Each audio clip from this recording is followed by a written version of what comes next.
Na conferência anterior que eu estive ministrando, foi gravada e eu acredito que vocês já aproveitaram ela bastante, ouviram mais de uma vez. Eu fiz uma comparação entre a prática da igreja e a igreja como denominação. Há uma grande diferença. E eu dei uma pincelada em alguns pontos mínimos para acordar ao povo de Deus, não contra ninguém, nem contra nada, senão simplesmente para nos arrepender e voltar a Cristo, quem deu sua vida por nós, é o único que deu a vida por todo pecador que vem a Ele, e desfrutarmos do que Ele tem nos dado, tem nos destinado para a nossa vida feliz e útil aqui na Terra. Mas, passado o tempo, uma semana, estive meditando muitas vezes sobre o falado e, embora poucas pessoas comentam, às vezes, um pouco mais, ao pé do vídeo, eu quero que você, amigo, amiga, esteja bem à vontade de nos perguntar o que quiser e de questionar também, aproveitando ao máximo o que Deus tem nos dado para compartilhar com o seu povo. Não perca esta oportunidade. Você vai ouvir na internet muitos vídeos sobre talvez os mesmos assuntos, nem sempre, quase nunca, mas são assuntos religiosos. E você vai ver que todos eles tendem para uma denominação, para uma religião que é a verdadeira. Os outros não são verdadeiros. E há uma hipocrisia em tudo isso. E eu não venho aqui para destruir sua fé, não venho aqui para dizer, olha, abandona tudo o que você está fazendo e suas amizades, seus vínculos, seus compromissos e venha conosco. Não, porque nós, esse conosco, esse nós, não tem nada para oferecer. Nós não temos nada nosso. Tudo que temos é de Cristo. Somos parte do corpo de Cristo. Portanto, toda a vida que a cabeça tem e manda através dos órgãos necessários para comunicar essa vida a todo o corpo, essa vida não é nossa, vem de Deus. E isso está nos fazendo viver uma vida abundante e gloriosa que queremos compartilhar. Não estamos querendo ou fazendo uma campanha de tirar pessoas de nenhum tipo de denominação ou religião para trazer a nós, que não temos nada que oferecer, como já falei, senão que queremos compartilhar o que temos, que é espiritual, joias de Deus, pérolas de Deus, que o cristianismo perdeu. E nós temos descoberto, mediante alguns irmãos muito espirituais, do passado e também do presente. Então, estamos num processo contínuo de recuperação do perdido. E por isso que temos autoridade e temos alegria e liberdade para comunicar aquilo que Deus nos tem dado. O título da conferência de hoje é O Tempo Está Próximo. Que tempo? Estou falando para cristãos. O tempo da vinda de Cristo, segunda vinda do Senhor Jesus. O tempo está próximo. Até é uma frase que está em Apocalipse capítulo 22, do 10 ao 12. Aí vocês vão encontrar essa frase, o tempo está próximo. Agora bem, a maioria das igrejas dos homens, ou digamos assim, simplesmente das igrejas, para que você não pense que estamos tendo uma atitude de menosprezo ao igrejar de vocês. Vocês têm uma luz talvez menor que a nossa, a luz que temos pela graça de Deus, e por isso acham que a igreja é uma coisa que não é igreja. Mas sobrevivem. Então, como vocês sobrevivem e têm experiências boas com Deus, com os irmãos, com o corpo de Cristo, então nós respeitamos isso. E queremos dizer para você que há muito mais riqueza de Deus para sua vida do que você tem recebido em 30, 50 anos de crente, conservando seu vínculo e seu compromisso com uma determinada denominação e se achando justificado porque nunca traiu os irmãos. Isso é pouco para chamarmos de justificação. A justificação que nós precisamos é bem outra. E hoje você vai ouvir de três pontos nos quais você vai ter que decidir alguma hora. Seguir debaixo do denominacionalismo ou abandonar essa estrutura, esse sistema, porque Cristo e a igreja o enchem, o satisfazem completamente. Então você, por que tem que voltar para trás ou fazer algo diferente se você está com o cabeça, que é Cristo, e no corpo de Cristo, vivendo a realidade da vida espiritual, da vida de Deus na sua vida, pela prática distinta de igrejar, uma prática totalmente bíblica, que é algo muito valioso que também o cristianismo perdeu. E um dia Deus levantou alguns homens e mulheres de Deus e os usou para recuperar essas pérolas. E continuou recuperando até o dia de hoje e vai continuar recuperando porque ele sempre vai encontrar algum homem, alguma mulher de Deus que queira estar na brecha pronta para se prontificar a Deus e dizer: aqui estou para fazer a tua obra, a obra de recuperação. Não é uma obra de restauração, porque não queremos coisas velhas feitas novas na aparência. Não é como restaurar um móvel, o que nos acontece. É uma recuperação. Estávamos perdidos e tudo o que hoje temos em Deus estava perdido, não havia onde encontrar. Eu, como fui pastor denominacional por muitos anos, e que já contei, fui pastor em 17 denominações diferentes, e não porque eu tivesse problema numa e passava para outra, ou mudava de crença, não, senão porque disputavam por mim que eu pudesse ser pastor das diferentes denominações. Então eu procurei sempre estar com uma e ser fiel, e depois, noutra época, estar com outra e também ser fiel.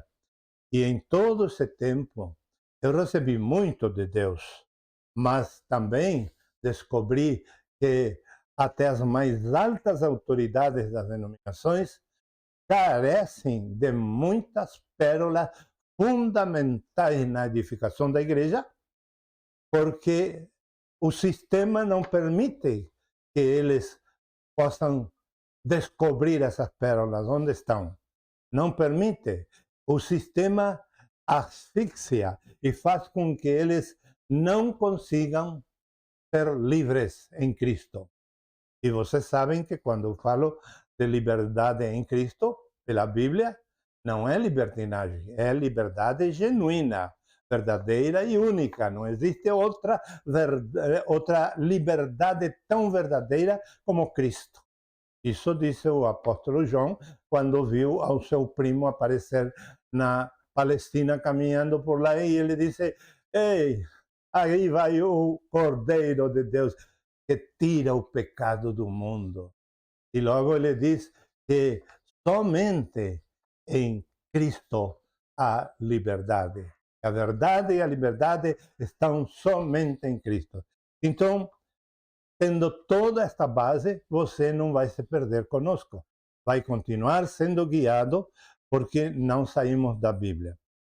E quando eu digo o tempo está próximo, eu estou cutucando ou mexendo num assunto que, se falarmos só em termos da vinda de Cristo, como eu conheço casos que é falado para os amigos, para os parentes, para tantos outros, da vinda de Cristo, e as pessoas não se interessam, sendo crentes, não se interessam em saber desse assunto na Bíblia.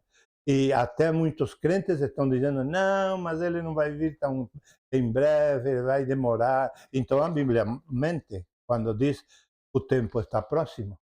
Olha, 2000 anos atrás, disse a Bíblia que o tempo está próximo. Então, quanto mais no dia de hoje, essa é uma grande verdade. E muitos crentes não estão preparados porque não creem que o tempo está próximo.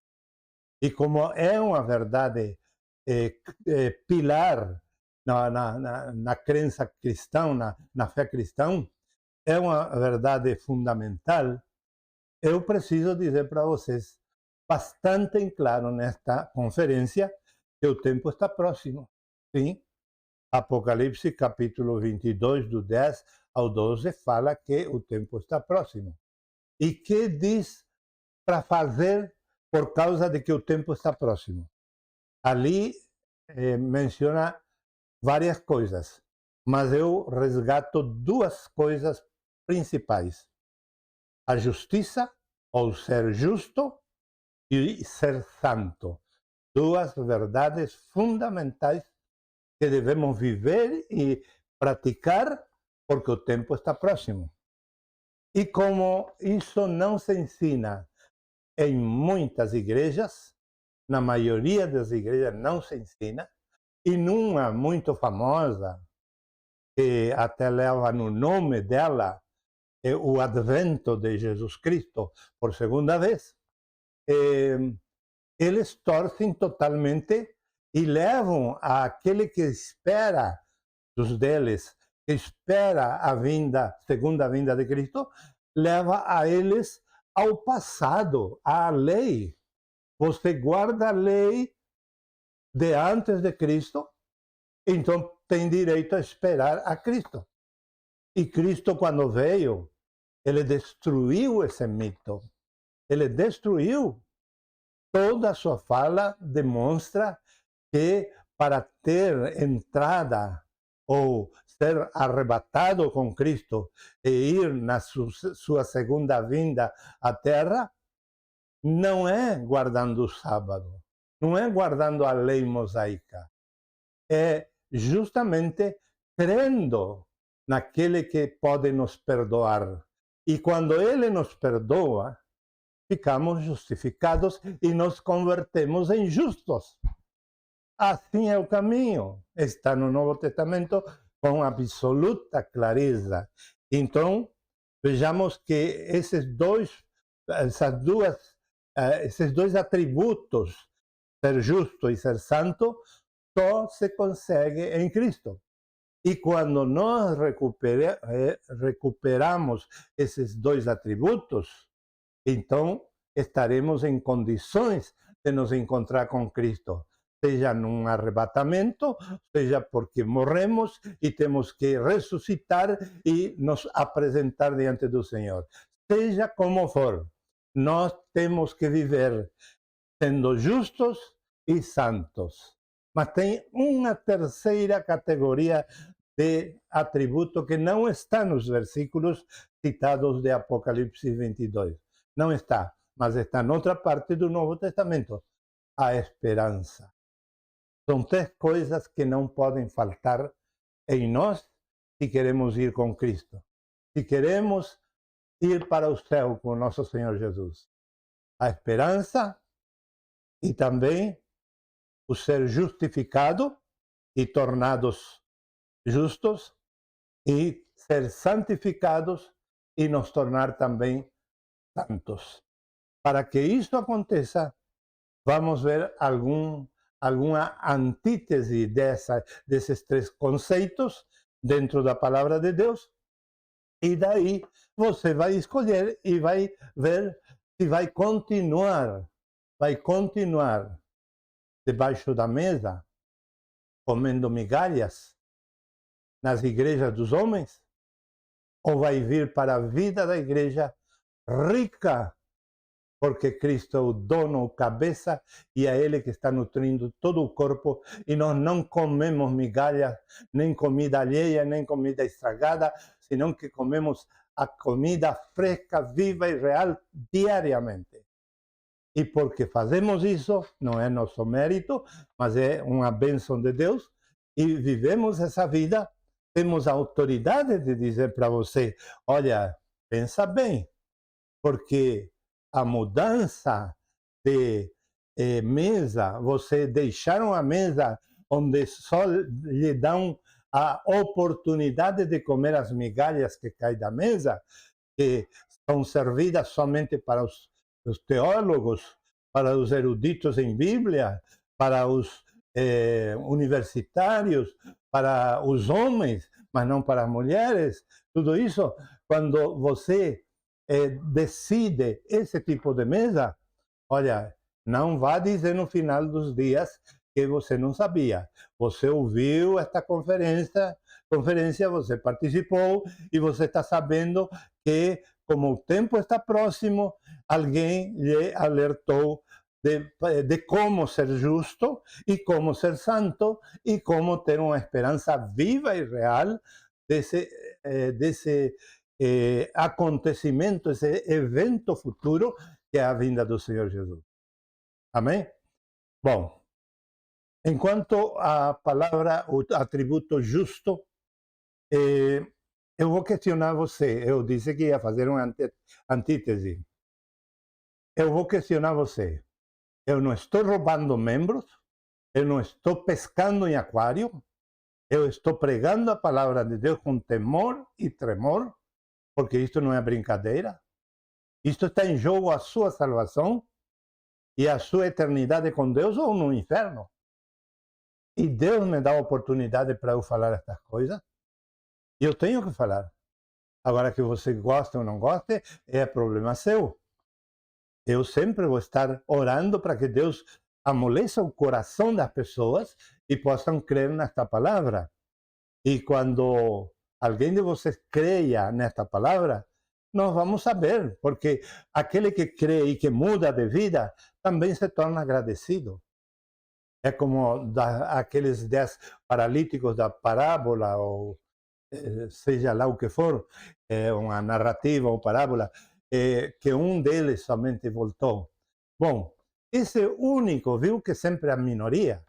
Então, veja, esse único que aproveitou a verdade, aproveitou a bênção e volta para agradecer, é claro que Deus vai dar um arrebatamento de glória, um arrebatamento VIP, vai dar bênção, vai dar prosperidade, vai dar recompensa que não dá para outro. Ou vocês acham que Deus não é justo? Ele é justo, por isso que ele recompensa com o bem aos que fazem as coisas bem e certas, principalmente baseadas na fé, e castiga aos maus e que não creem. Por quê? Porque Deus é ruim? Não, porque ele é justo. E por isso que nós podemos ser justos também. Então, vamos na antítese. A justificação pela fé é uma doutrina bíblica e cristã que Lutero defendeu muito. Lutero surge com esta ênfase na justificação pela fé.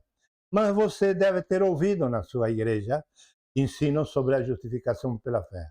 Alguém deve ter lhe dito que o dia que você foi salvo ou salva, você foi justificado, você foi justificada. O diabo não pode mais acusá-lo, vai continuar a acusá-lo.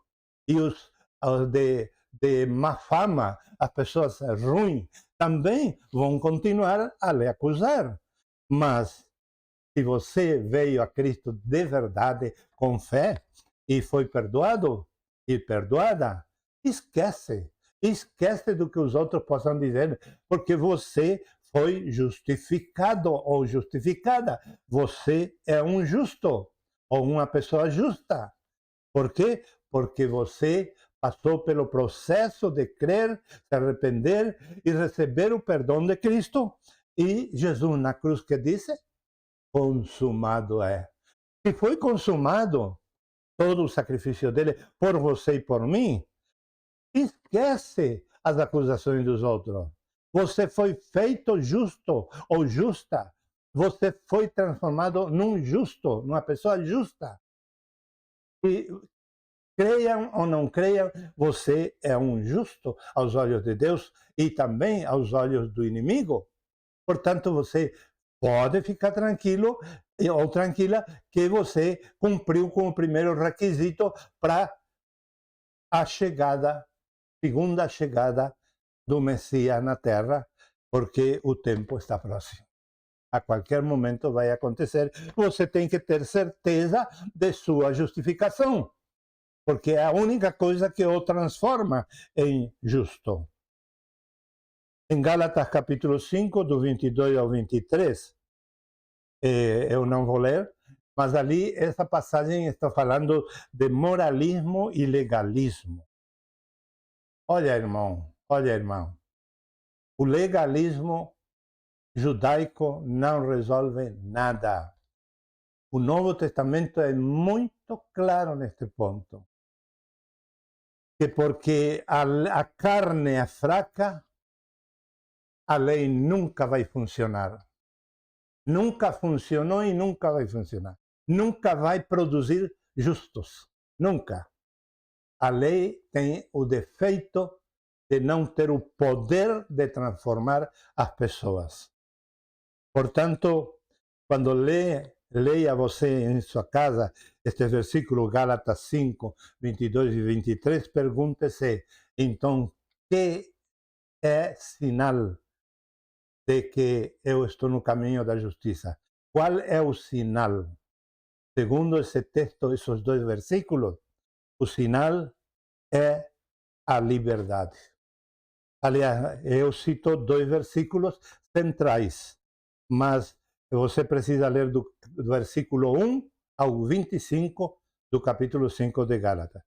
Quando você leia esses 25 versículos, você vai descobrir que o sinal da justiça que lhe justificou a você e fez de você pecador um justificado, uma pessoa justa, preparada nesse lado para a vinda de Cristo, é a liberdade. E alguém poderá dizer, mas Tito, então, que liberdade? Aí você está dando uma chance para as pessoas fazer o que querem. Isso é mentalidade carnal, mentalidade de um preso espiritual. Pessoa que experimentou a liberdade de Cristo, ela sabe de que eu estou falando. E sabe que não estou falando de libertinagem. Sabe que eu não estou rebaixando a palavra de Deus. Estou falando a pura verdade. A liberdade, experimentar e viver a liberdade de Cristo, nos prova, segundo este texto de Gálatas 5, do 1 ao 25, e principalmente baseando-me no 22 e 23, que nossa justiça, nossa vida de justo, se caracteriza pela liberdade. Em Atos capítulo 15, do 20 ao 21, temos uma questão religiosa. E qual era a religião da época quando se escreveu esses dois versículos? O judaísmo. Ali, esses dois versículos retratam claramente a religiosidade, que hoje não é mais o judaísmo, também não é mais o catolicismo. Para a maioria dos crentes do mundo, já não é mais o catolicismo.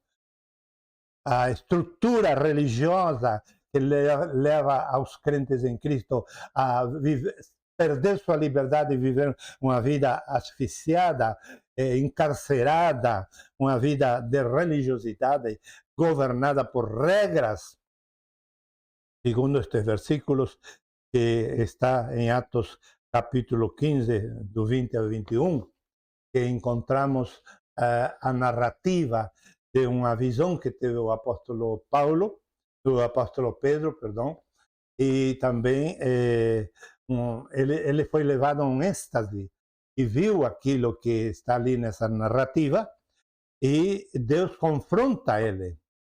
E Deus diz para ele que a teoria dele era uma teoria judaica que não vigorava mais. Por quê? Porque agora chegou a vida. Cristo é a vida. Então não vigora mais. Quantas denominações ainda mantêm esse versículo 20 do capítulo 15 de Atos? Quantas denominações? Uma vez eu fui para uma denominação não pentecostal, bem tradicional, e eu pensei que lá ia ser muito diferente. De repente, eles tocam este assunto, de Atos capítulo 15, versículo 20. Mas ele não lê o 21, eles ficam no 20. Então, criaram uma doutrina de o que se pode comer e o que não se pode comer. E eu me agarrei da cabeça, meu Deus. E até uma igreja denominada histórica, conservadora, fundamentalista, tem essa doutrina de homem, que fica para as outras denominações, as pentecostais e outras que são fanáticas de doutrinas de homens. Realmente esse texto fala de uma religiosidade versus, ou a antítese, vida nova. A vida nova que nós recebemos é uma lei dentro de nós. Ela manda nós fazer as coisas certas. Não precisamos um decálogo, não precisamos nada escrito numa pedra, não precisamos nada gravado em nenhum lugar. Precisamos simplesmente a fé nessa graça tão grande que veio por Jesus Cristo. Então nós recebemos uma nova vida e essa vida dentro de nós nos governa para que nós não façamos o que não devemos fazer. Portanto, não precisamos regra, e muito menos dizendo que temos que comer e que não podemos comer. É um absurdo voltar ao sistema religioso da época que era o judaísmo. Atos capítulo 10, do 9 ao 22, aqui eu misturei um pouquinho, mas não importa. Veja, no caso de Atos 15, é uma reunião, um concílio da igreja. Foi o ambiente no qual se falou essas palavras do versículo 20 e 21. E só agora, no caso de Atos 10, 9 a 22, é que se refere à visão que teve o apóstolo Pedro. Nessa visão, ele se encontra com algumas demandas que em sociologia se chama demandas sociais. Ou seja, por exemplo, chega um menino, um homem com cabelo comprido, diz, não, a cultura aqui vai rechaçar e corta esse cabelo porque a cultura daqui não aceita. Isso é uma demanda social. E Pedro teve esse confronto. Ele tinha muitas demandas sociais na cabeça dele. Muitas. Que também é considerado as demandas sociais como conservadorismo. E outra palavra que se usa análoga a este tema é tradicionalismo. E outra é fundamentalismo. Então, essas palavras estão descrevendo um estilo de vida de gente seca, sem vida, que se guia por regras de homens, por aparência, por cultura, por demandas sociais. Agora, essa pessoa vai mudar de cidade e vai procurar onde está a cidade que aceita que o homem tenha o cabelo comprido. Eu quero ir morar lá porque na outra não me deixaram morar porque todo mundo perseguiu isso. Isso é um absurdo. Isto não pertence à fé cristã, totalmente não pertence. E Pedro teve essa experiência de trazer a Cristo um monte de argumentos que não se pode. E Cristo diz para ele, Não chame impuro o que Deus limpou, o que Deus purificou. E quando você vai a 2 Coríntios capítulo 5, 18 ao 20, diz que que Deus estava em Cristo reconciliando o mundo com Deus. Quer dizer, meus amados, que o mundo não está perdido, está reconciliado com Deus.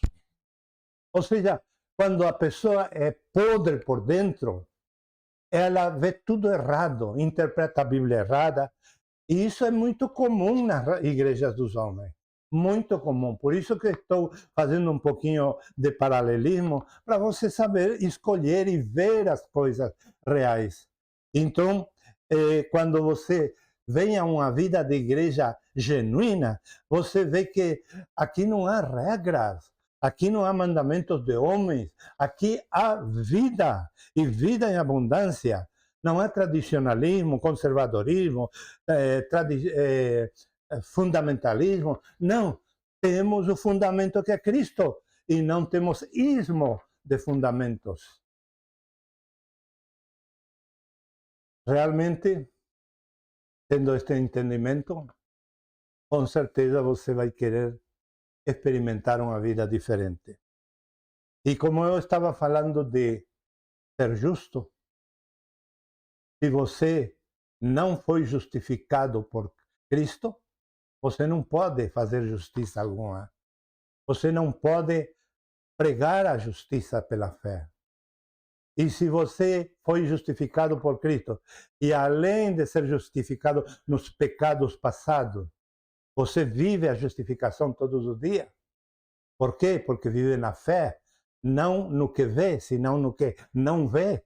Você vive em fé. Então você está sendo justo de verdade.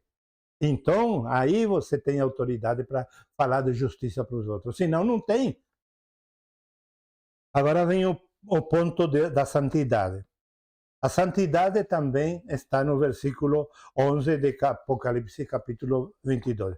Mas para ser um pouquinho mais específico para as pessoas que estão me ouvindo e não estão com a Bíblia aberta, eu não li também o versículo, eu disse que tem mais atributos ali, mas eu ia tomar somente dois. A frase ali diz que aquele que é justo seja ainda mais justo.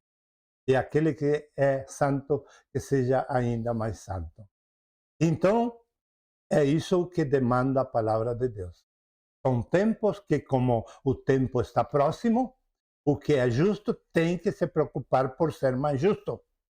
E não voltar para trás. À religiosidade, ao moralismo, ao legalismo, ao conservadorismo, ao tradicionalismo. Não, ir para frente nessa vida nova, aumentando sua justiça e aumentando também a santidade na vida de cada um, para podermos estar prontos para a hora que Cristo vier.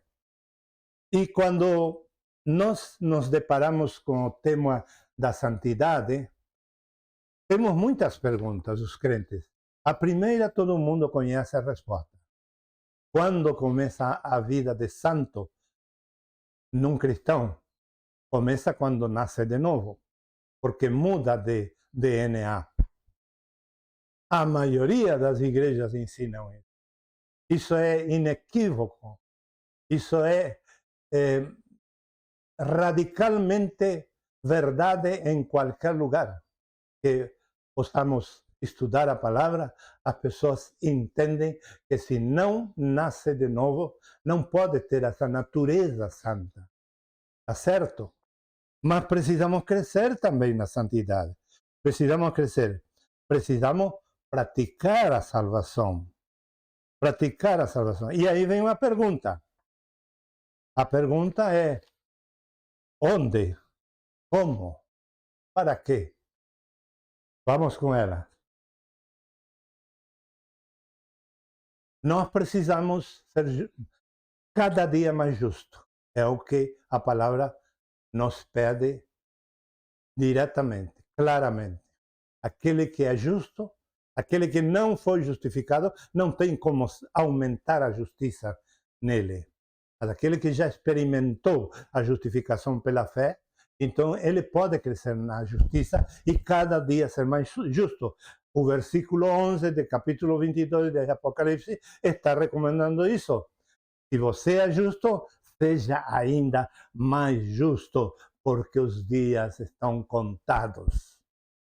Na minha paráfrase, os dias estão contados. Não sabemos se hoje morremos ou amanhã. Não sabemos se hoje somos arrebatados ou amanhã. Não sabemos se hoje vai haver uma catástrofe climática e vamos desaparecer hoje ou amanhã.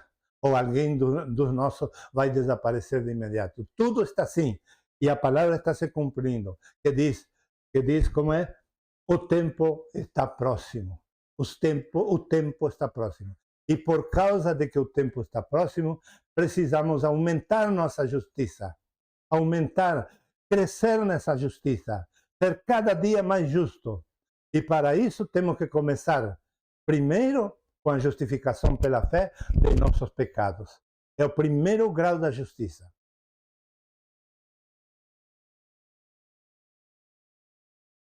E depois, os demais graus, Deus trabalha com cada um de maneira diferente. Portanto, para você, o segundo grau pode ser se privar conscientemente de alguns prazeres do mundo. Para outro, pode ser vencer um vício que ele não está conseguindo. Enfim, para cada um tem um tratamento especial de Deus. Assim que não podemos fazer uma lista de coisas, de graus ascendentes para adquirir um pouco mais de justiça de Deus. Não, porque senão estaríamos na lei mosaica de volta. Senão que fomos justificados pela fé, de graça. Agora vamos confiar nessa graça e vamos estar vigiantes, porque tem muita gente que se acha justa aos olhos de Deus e que sabe que foi justificada em seus pecados, perdoada totalmente, mas ela não trata os outros como uma pessoa justa. Se ela tinha uma grande dívida e Cristo perdoou a dívida que ela tem, isto está lá na Bíblia, em Lucas 16. Então, veja, ela pode ser crente e ter uma grande dívida com Deus, vem a Cristo e Cristo perdoa essa dívida e o Pai pergunta, e você quem é? Você diz, eu sou um justificado de Jesus Cristo. E Jesus Cristo entra na cena e diz, Pai, recebe ele porque eu paguei o preço do pecado dele, portanto ele não tem mais pecado. Jesus Cristo o justifica. Mas daí para frente, essa pessoa tem que cultivar essa justiça para que continue sendo permeado pela justiça de Deus em todas as suas áreas, não somente no que concerne ao passado, os pecados passados, senão com respeito aos pecados presentes e ao que poderá pecar no futuro. Ela tem que se policiar. E se ela diz, eu glorifico a Deus porque fui justificado, justificada, eu tinha uma grande dívida que é impagável e Deus me perdoou. Mas vem alguém que te deve e você diz, eu quero o meu dinheiro. E onde está a tua vida de justo? Você recebeu a justificação de graça e agora você está cobrando dos outros que tem que pagar preço para ser justificado? Então é muita coisa que vai vir na sua vida para você superar e você tem que trabalhar essas coisas na sua vida para que essa justiça possa crescer. E também com respeito à santidade. A santidade, ela cresce. E a pergunta era, onde, como e para quê? Bom, essas respostas só você tem. Como, Tito? Só eu tenho, sim. Porque Deus trata cada um de nós individualmente. E se tratou com você de uma maneira acelerada, então quase com certeza que você soube tratar a Deus quando ele tratava com você. Então é quase com certeza que você, maldizendo, adivinha tudo o que tem que fazer no futuro. Maldizendo, não tudo junto a estas duas palavras. Ou seja, estou falando de adivinhar que não é bíblico, não é de Deus. Mas você vai ter uma intuição automática e sabe que coisa tem que abandonar e que coisa tem que adotar. Por quê? Porque você já mudou de DNA e agora você é justo, justificado, e agora você é santo, tem a natureza de Deus. Então agora você não precisa que todo mundo esteja lhe recordando algo ou ensinando algo. O Espírito Santo em você vai fazer lembrar você e você vai se santificar cada vez mais. E se você vive num ambiente que não lhe ajuda, porque tem ambiente, principalmente ambientes chamados igreja, que são mais cruéis que o Xandão, falando em português brasileiro. Muito mais exigente, mais cruéis que o Xandão. Estamos cheios de igrejas desse tipo. E quando é o outro que peca, esse tem que ser excluído, disciplinado, não canta mais, não prega mais, não tem que ficar num canto, tem que, enfim, fazer um monte de coisas, penitência para pagar seu pecado. Estão negando a Cristo. Estão negando o poder da justificação de Cristo. Então, como podem ajudar a pessoa? Para você ganhar tempo, porque os dias são maus, e os dias são contados, e o tempo está próximo. Por essas frases reais, categóricas da Bíblia, você precisa perguntar onde você habita, que ajuda a que você tenha esperança em Cristo, que ajuda a que você seja justificado e cresça em justiça cada dia mais, que ajuda você a se santificar cada dia mais, ou lhe complica a vida. Se o ambiente em que você está vivendo não lhe prepara para esse dia iminente, segundo a Bíblia, então fuja por seu próprio bem, porque você tem que estar em lugares onde todos os dias falem de que Cristo vem e que digam, não por regras da igreja, nem dos homens, nem da sociologia, nem da psicologia, que digam para você, seja mais justo, seja mais santo, como diz o versículo 11 de Apocalipse 22, que já mencionei. Seja mais. Vá para frente com o que Deus já te deu. Busque um lugar onde possa crescer. O lugar é fundamental. Como? Como você vai mudar? Não é por esforço humano. É pela determinação baseada na fé. E para tanto, esses versículos sim eu quero ler. Romanos 8.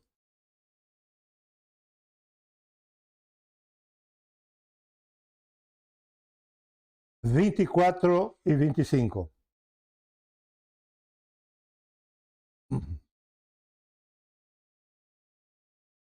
Na esperança e que fomos salvos. No entanto, numa esperança que se vê, não é mais esperança. Como pode alguém esperar o que já vê? Se todavia esperamos o que nós vemos, não vemos, é porque aguardamos com perseverança. Arriscado aqui, não chego a ver bem. Eu vou ler a última parte. Uma esperança que se vê não é mais esperança. Como pode alguém esperar o que já vê?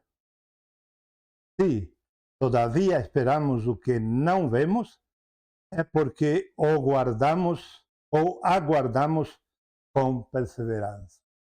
Está muito claro nesta palavra. Se você, todos os domingos, toda a semana, diz: eu sei onde vou adorar a Deus. Você passou a semana inteira pecando, mas hoje é domingo. Eu sei onde eu posso ir adorar a Deus. Você tem o endereço, tem o nome da igreja, tem os amigos esperando você lá, tem talvez um cargo esperando por você, e você tem tudo na vista. Você vê tudo. Você tem conhecimento de tudo o que espera por você. As coisas e os eventos esperam por você. Mas você não pode esperar por eles porque você já está vendo. Você já se empoderou nessas ideias, você chega violentamente, alegremente naquele ambiente, porque está tudo pronto, prescrito, para que você faça aquilo que você sabe de cor. Essa esperança não tem recompensa, porque você tem uma esperança fajuta. Espera a um Cristo que você manipula para tê-lo aos domingos somente. E chega o domingo, você tem Cristo, e depois sai dali, meia-noite de domingo, já não tem mais. Isso não é a esperança bíblica. Enquanto que, se você recupera essa esperança que é pura da fé mesmo, porque não é pela vista, senão pela fé, então você vai estar todos os dias da semana, não só domingo, esperando ao Rei, largando lágrimas de vontade de estar com Ele, chorando pelas almas que estão se perdendo este caminho, pensando e se dedicando a pensar no Senhor que vai chegar a qualquer hora. Há uma expectativa tremenda e você se justifica cada dia mais, não por suas obras, não por seu esforço, senão pela fé. E cada dia você se santifica cada vez mais, não pelas obras, senão pela fé. Então, sim, chegará domingo, segunda, qualquer outro dia que vier Cristo, você estará preparado. Você estará preparada. Mas se não, você perdeu todos os seus anos de crente. Mas eu passei tantos anos naquele templo, debaixo de uma única denominação, nunca me afastei dali. Mas Deus não pede, lembra de Pedro, Deus não pede o conservadorismo, Deus não pede o fundamentalismo, Deus não pede o tradicionalismo. Lembra quando nós criticávamos os católicos que eles tinham como um ídolo a tradição, e no mesmo patamar da Bíblia, inclusive com mais importância que a Bíblia? Hoje os evangélicos estão piores. Se vamos estar dependendo e defendendo o conservadorismo, o tradicionalismo, o fundamentalismo, o judaísmo, a religiosidade, o legalismo, o moralismo, vamos estar defendendo isso? Olha, não há nenhuma possibilidade que Cristo lhe arrebate ou que você morra com Cristo. Não há. Não quero dizer com isto que você vai perder a salvação, mas que vai ter umas recompensas, umas retribuições, é a palavra que usa Hebreus capítulo 1, capítulo 2, dos primeiros versículos ali. Você vai ter uma retribuição na medida da sua fidelidade e namoro com o noivo que é Cristo. Se você não soube desfrutar Cristo nesta terra, o que vai fazer no céu? Para que quer ir lá? Se lá tem que cantar e adorar a eternidade inteira, sem parar. E não se cansar. E aqui você cansa 1 hora de palestra, 2 horas de culto, pior ainda. Claro, tem culto que não é culto. Então, isso cansa. Mas a palavra te cansa. A palavra viva e real não pode te cansar. Se te cansa, você está que nem um enfermo com câncer terminal. É lamentável, mas é a verdade. Então, corra, corra, porque o tempo está próximo. Muito obrigado pela atenção. Deus abençoe muito esta palavra na sua vida. Amém.